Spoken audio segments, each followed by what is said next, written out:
keys. I didn't map everything. I mapped the power key was to on a DVD or switch it off, right? So I used it for the alarm, that's the buzzer, to make a horn sound. Okay. Then the mute, maybe you don't want your DVD to produce sound anymore. So I repurposed it for the light. It's gonna be on for 5 seconds, then it switches off after 5 seconds. That's based on programming.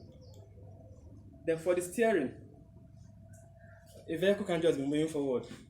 So while moving, it should be steering left side, to navigate around an environment. So I mapped these keys. You know what they are used for in DVD.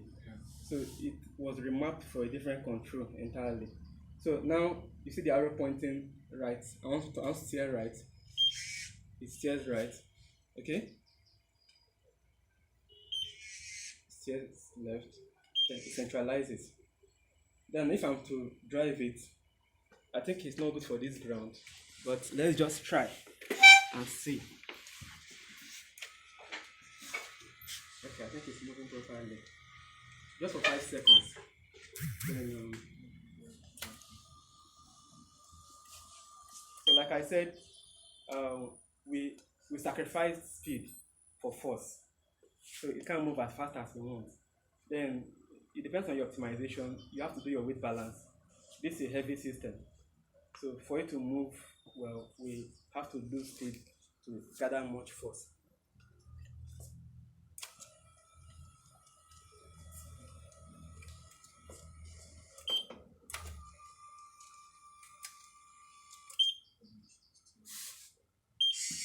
So I think that's that for today, and we'll be having more of this kind of experiences from time to time.